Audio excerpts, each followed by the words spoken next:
Welcome to the 902 Podcast, the official podcast of the Lancaster County Sheriff's Office in Lincoln, Nebraska. I'm Captain Vik, and I want to thank you for listening. This podcast will give you an inside look at LSO with topics and guests to discuss public safety issues impacting Lancaster County.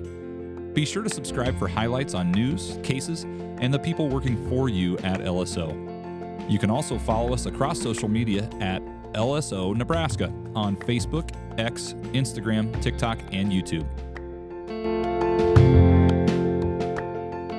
Welcome to the 902 Podcast. We are here in studio today with Sheriff Wagner and Chief Deputy Houchin as usual. Thanks for being here. Good afternoon. Yeah, happy Friday. Yeah, and we have a special guest joining us on the Zoom line, and that is Cynthia Lewis from the FBI Training Division out in Quantico, Virginia. Cynthia, thank you for being with us today.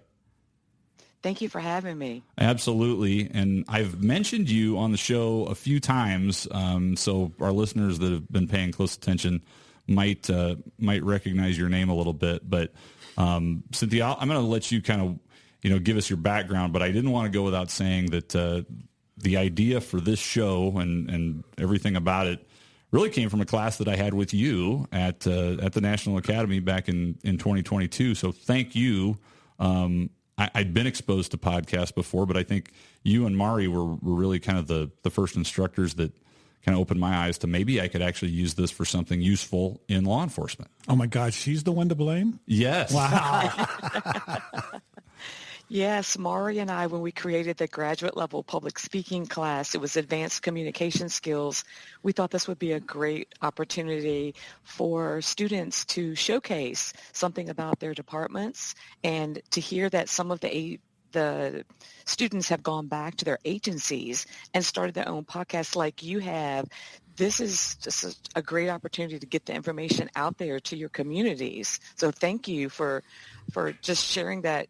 It came from our class and that we're still collaborating. Yeah, and I kind of pitched the idea when I got back, thinking that maybe we would have enough stuff to talk about on like a monthly basis, and we're coming up on a year of releasing weekly episodes now. So every week.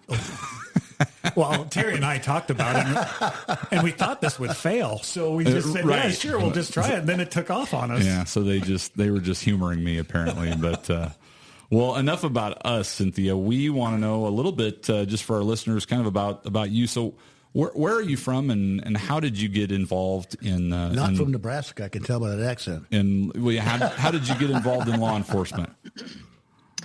I'm from Virginia, and about 2 hours southeast of Quantico from the academy.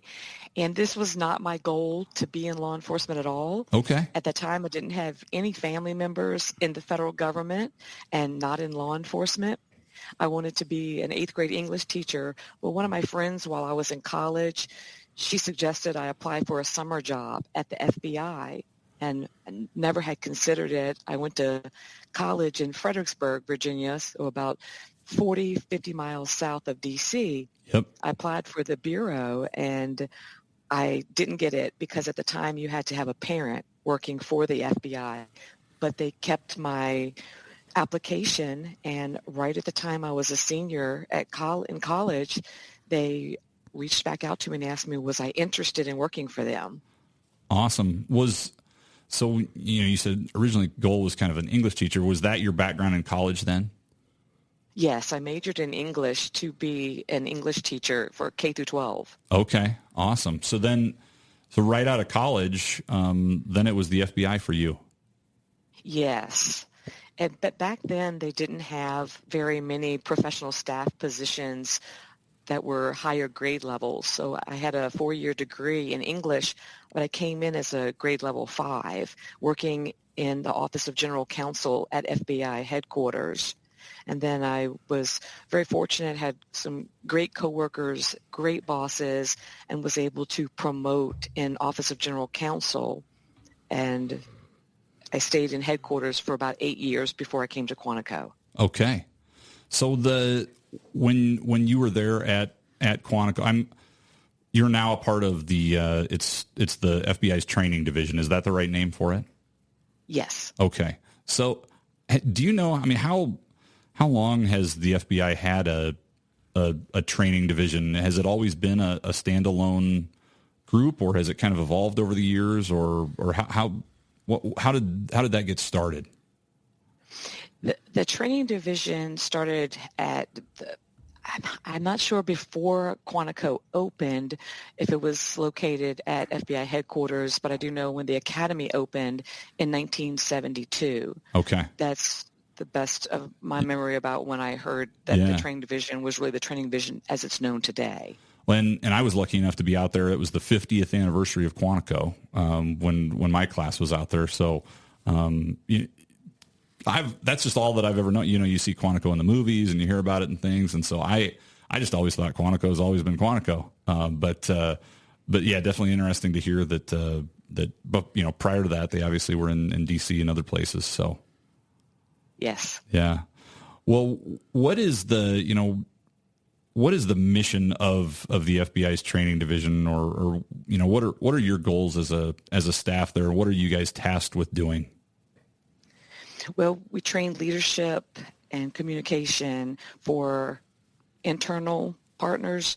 For example, we have innovative, just different type of training for leadership and communication, basically with the new agents, and we have staff operations specialists, intelligence analysts, and of course the National Academy as well. Yeah. And the National Academy is obviously how we, you know, get exposure to that, but Quantico is a busy place with you know, state and local folks coming through there on a really frequent basis. But as I understand it, but Quantico has special agents, but you have analysts.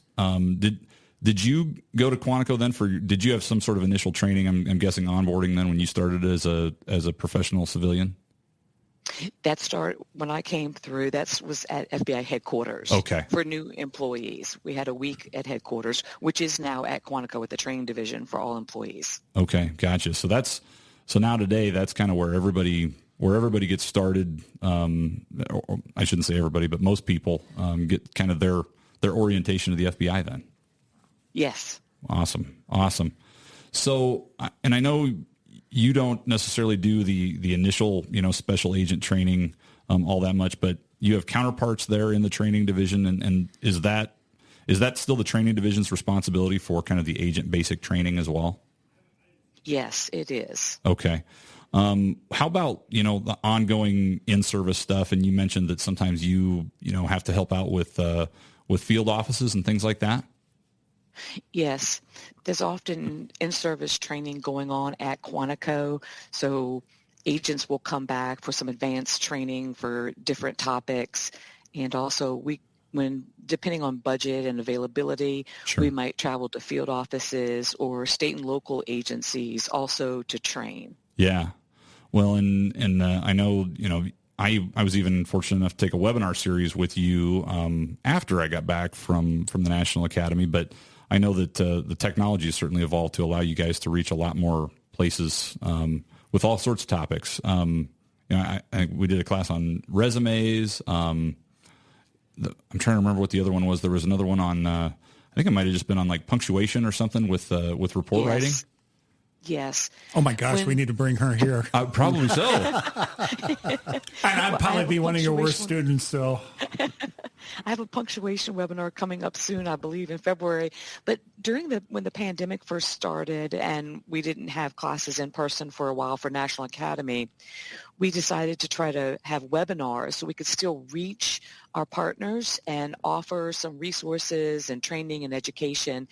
They took off. Most of the National Academy instructors started doing webinars periodically, and we got some training. A few of us were already doing webinars prior to when we closed down for the pandemic, but they really took off. And when we went back into person with National Academy, they decided we're going to keep these webinars going because there are still new people in different agencies hearing about the webinars, and there are many different topics, and we're talking about writing and public speaking for mine, but we have different topics that other National Academy instructors are able to deliver as well, a 1-hour webinar, and I don't have the statistics right now, but we're always shocked. It's increasing every year with how many attendees those webinars have. Well, what a way, you don't have to travel. You don't have all that cost for the agency. It's whatever it costs to join the webinar. And yeah, it's a time saver and money saver and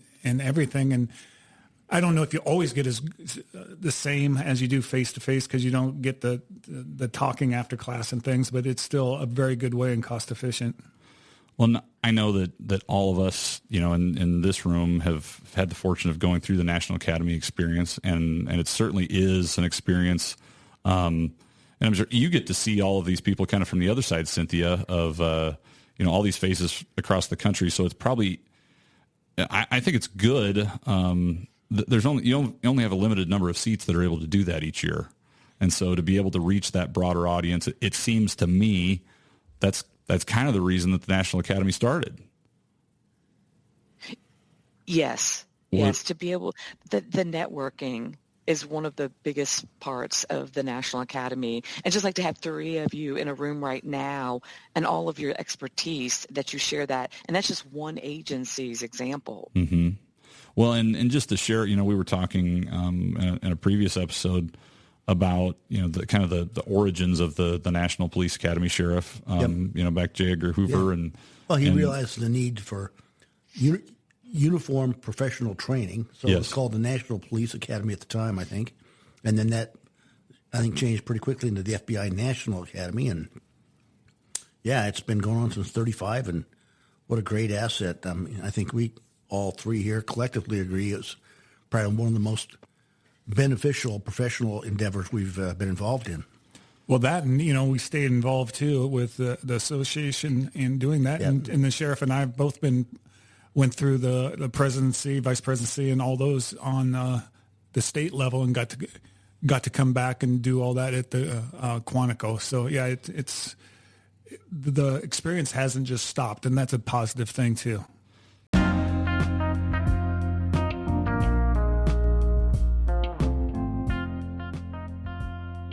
Hey, I'm Captain John Vik with the Lancaster County Sheriff's Office. When it comes to your career, don't settle for good enough. Don't settle for ordinary. We won't either. Be different, be better, be exceptional. Start your future today at joinlso.com. So you certainly don't do this alone, Cynthia. You got a number of other instructors that work with you at the training division. So you mentioned a few. You've been in the communication realm, obviously, but what are some of the other kind of areas that you've seen over the years as far as focuses with curriculum with National Academy?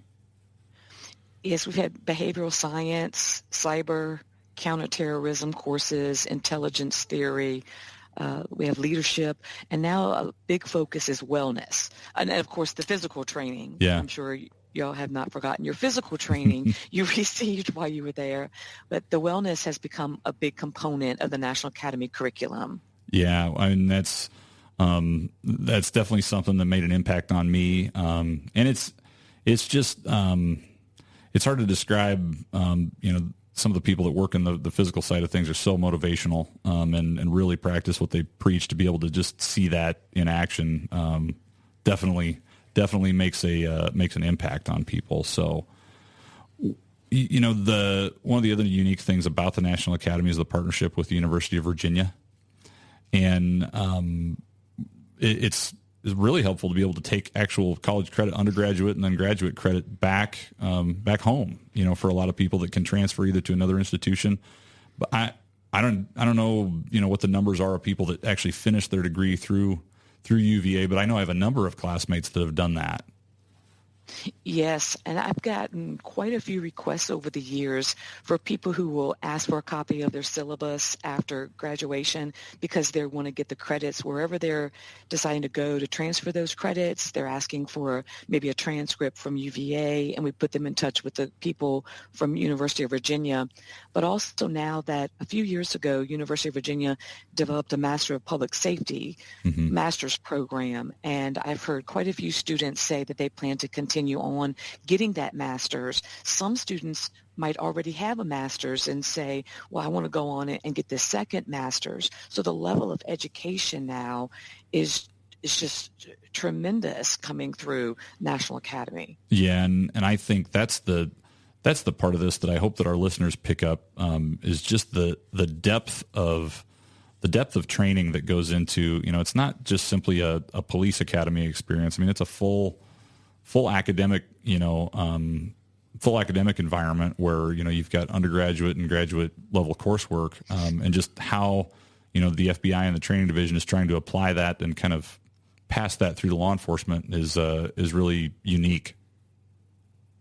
Yes, and we also have an academic dean, and that position that helps us collaborate with everything we need for University of Virginia, for our training division, executive management, and just even the partnerships that we have with the Marine Corps University, which is right there at Quantico, also on the main side. So it's a lot of emphasis on that education for the students. So how do they usually pick, instructors for the training division? Is that kind of the Sheriff and I were talking before we went on air. You have some instructors that are civilians, but then other times it's sometimes special agents or supervisory agents. Is there still kind of a blend there at Quantico?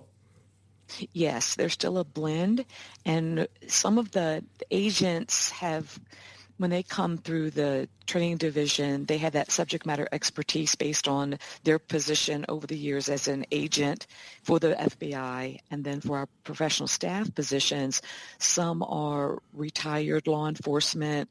So we have 2 who are former National Academy graduates coming back and instructing. So there is that blend still, depending on the subject matter expertise required for certain courses. Yeah, and I think it was just fun to see kind of you guys are a pretty tight-knit group just amongst, the instructors.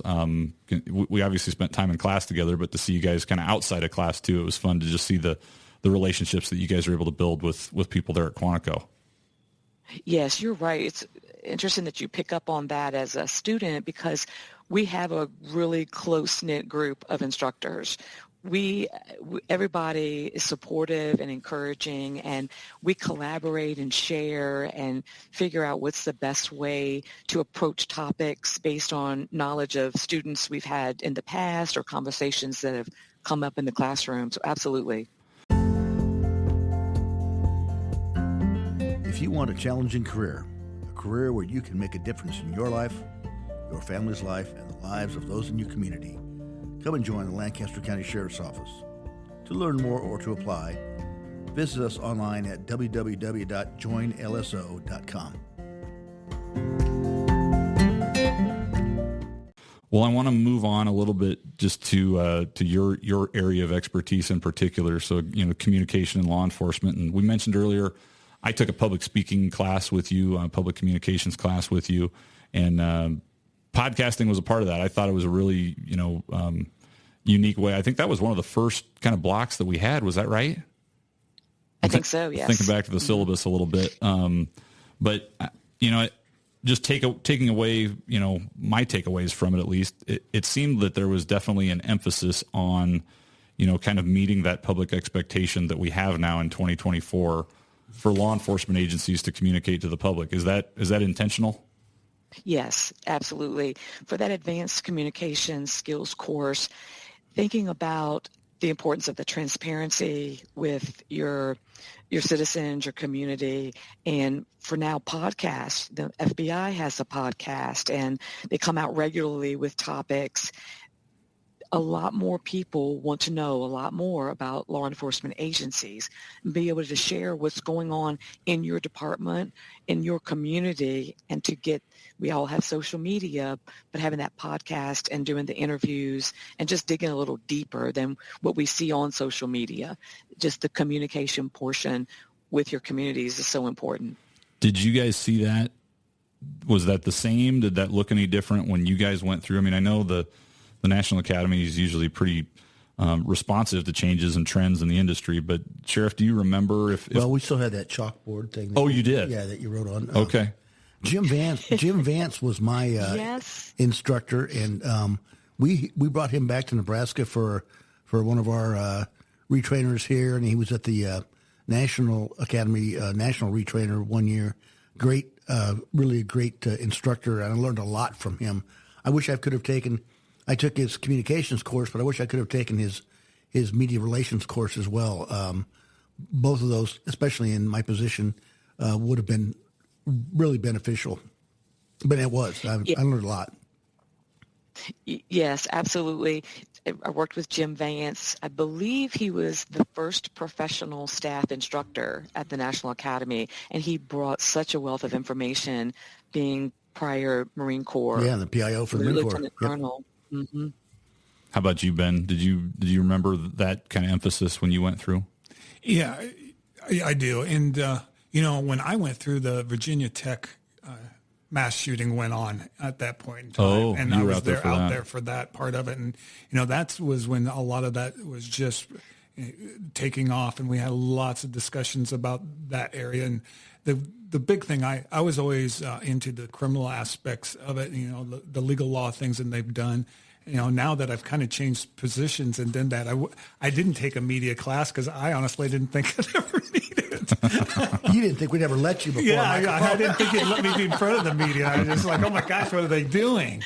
But now that if we go to these national conferences, and any one of those kind of courses that I can get myself into, I go to, and especially with the media part of it, because you can never have too much information about that. And I think the transparency part of it is finally gotten beaten through our heads in this profession, that we need to stop being so secretive and open up to the public. And, we're not hiding anything, that we can't be telling them. There's certain things in cases we can't say, but they need to know what we're doing and what we're caring about, and that we have their interest as number one.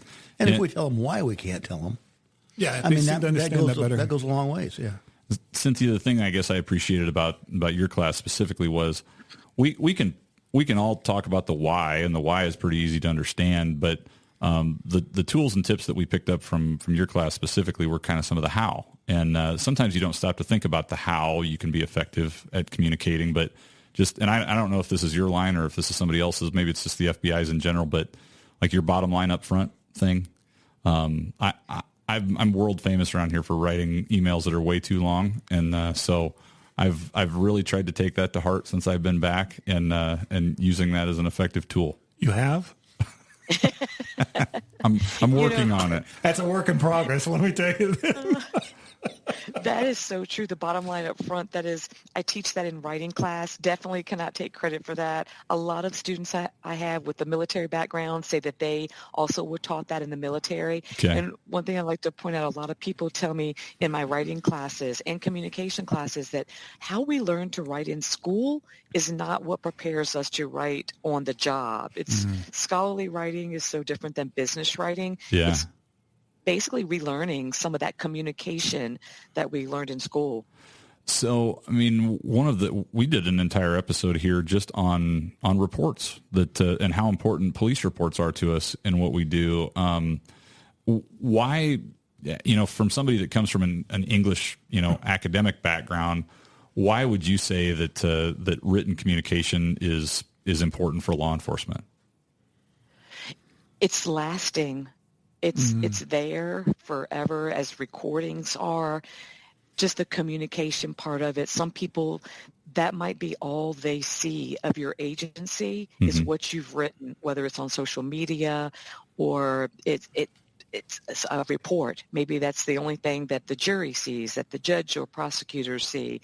And it puts an impression out there. So to be professional and clear and concise is so important. I remember when I was a field training officer, when I really worked for a living, and but I'd have recruits, or other deputies, and they would write and use law enforcement jargon or radio codes or acronyms that are unique to us.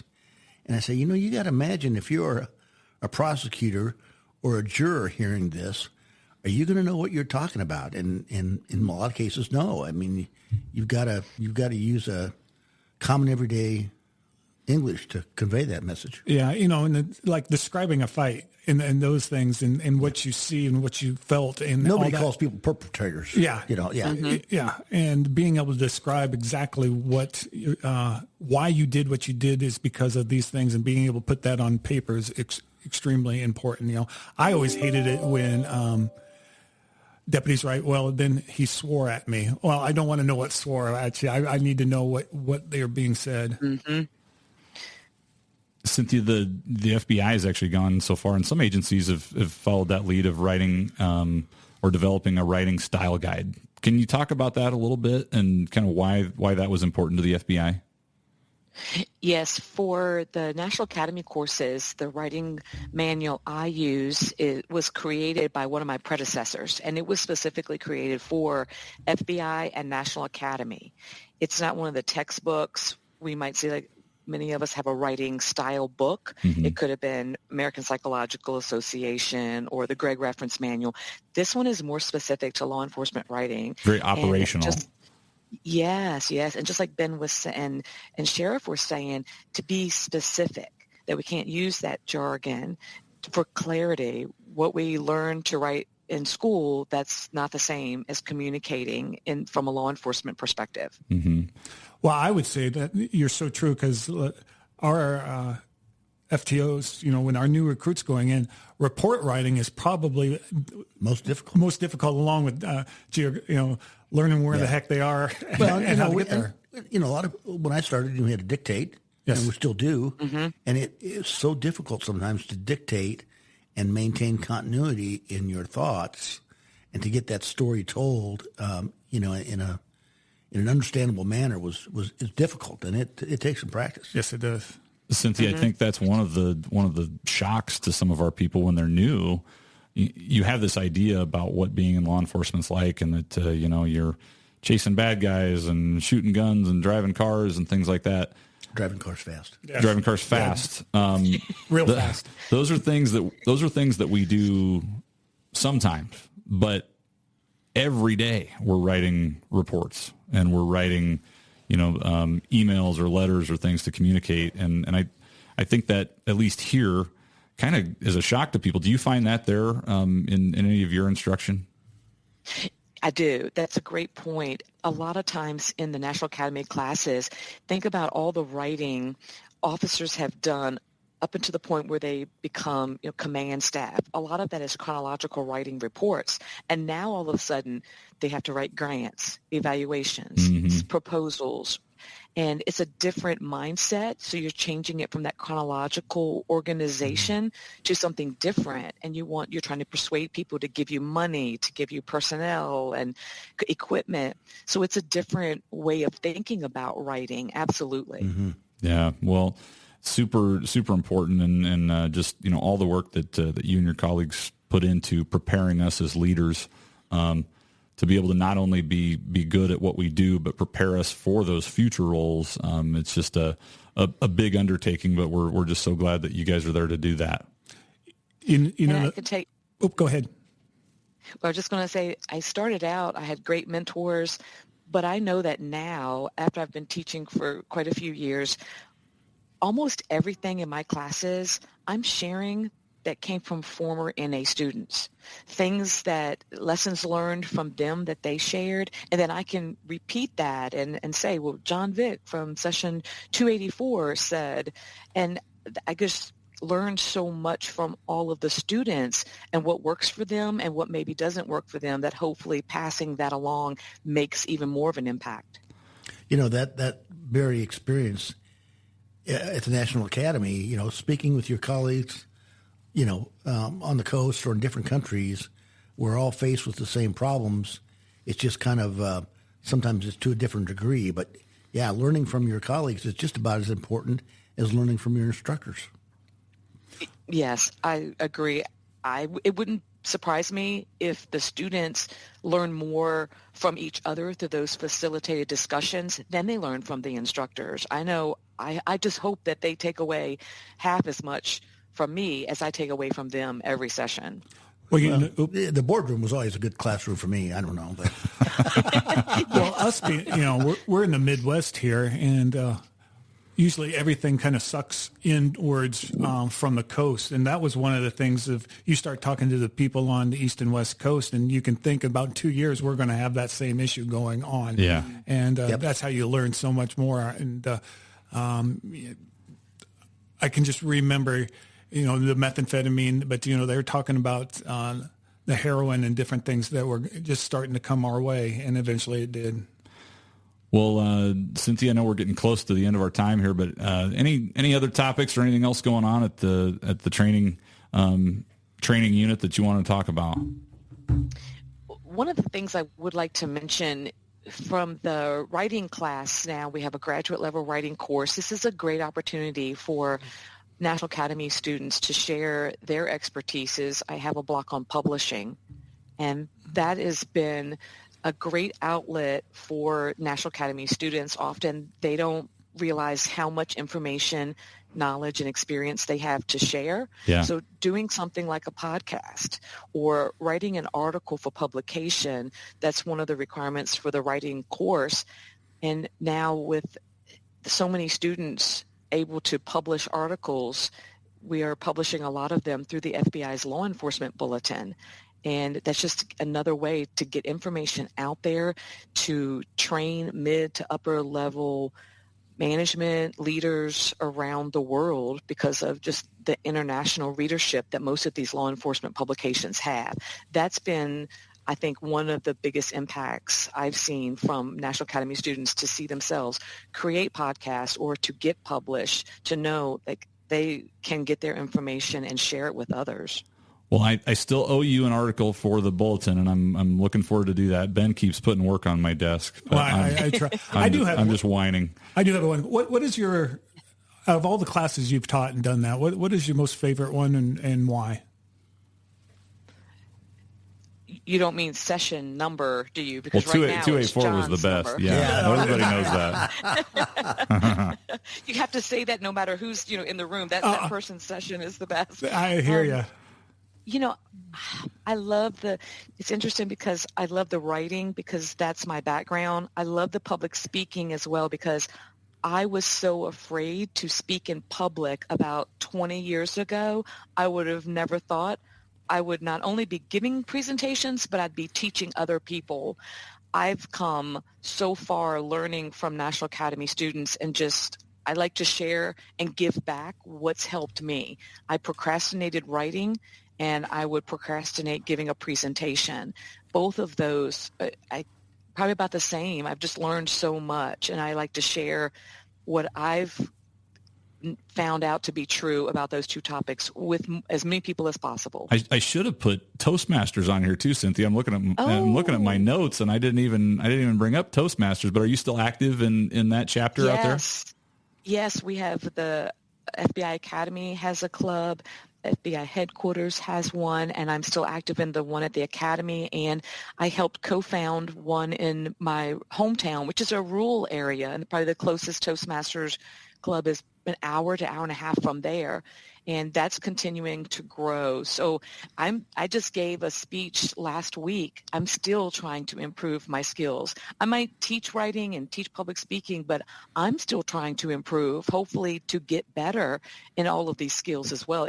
It never ends. It's lifelong learning. Absolutely. It's interesting that you say that because, for the vast majority of people, and I remember Jim Vance telling us this, that public speaking is very uncomfortable. It's just not natural, and you have to use some of those techniques and to overcome that fear. But I remember in our course, in Jim's course, if we were going to give a speech, we had to wear a suit that day. I don't know if that's still the case at Quantico or not. Yes, it's not as much for the media courses, but for public speaking, right. I asked them at a minimum to put on that suit jacket. Yep. And that's what we did. We had to do those speeches for graduations and those kinds of things. But we had a guy from Florida that did a great job speaking, but he would sweat profusely to where the sweat was dripping off his nose and off his chin and off his earlobes. And so you could just tell that inside he was in turmoil having to give that speech. But he had a great delivery, and it was just such a contrast between his physical appearance and how he sounded. It was interesting.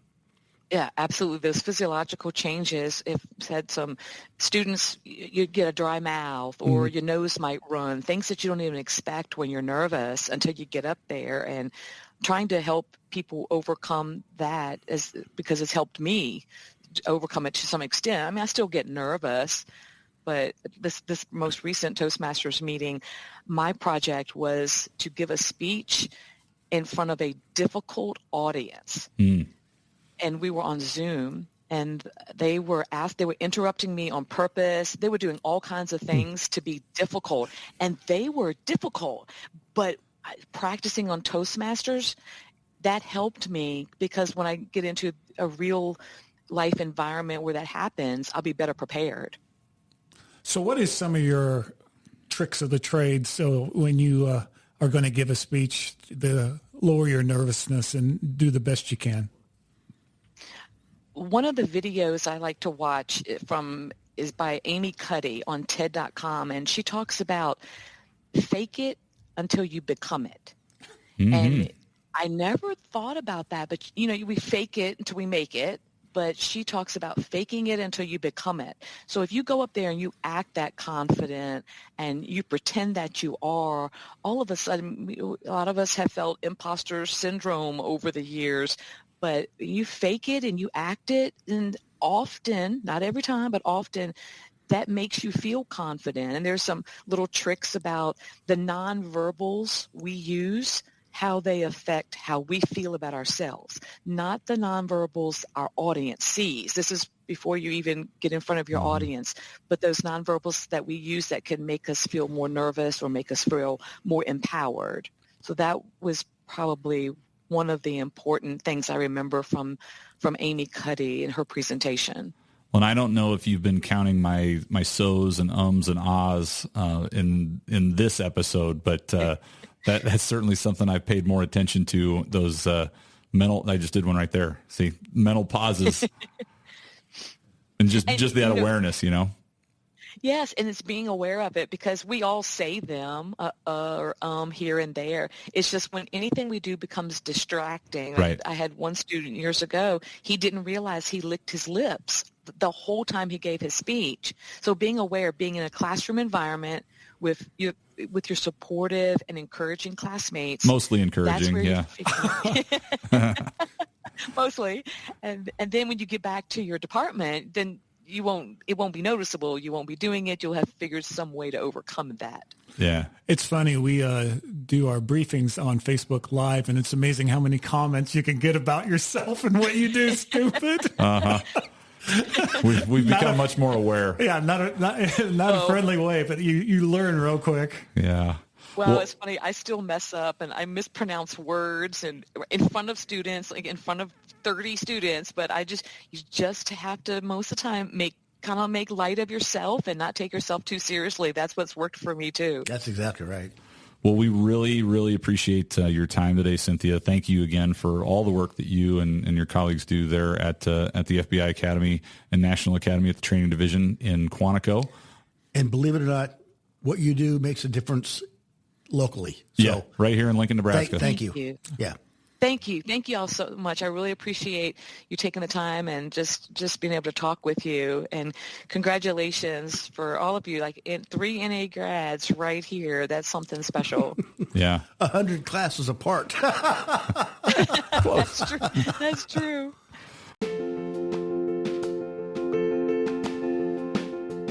That brings us to the end of today's episode of the 902 podcast. We appreciate you listening in.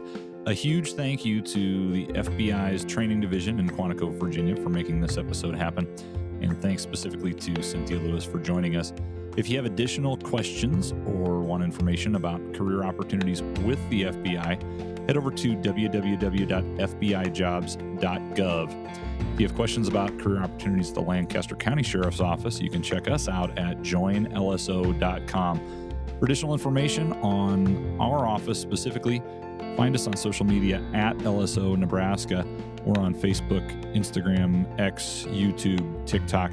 Also, send us an email, lso@lancaster.ne.gov if you have other specific questions or feedback for future episodes of the 902 podcast.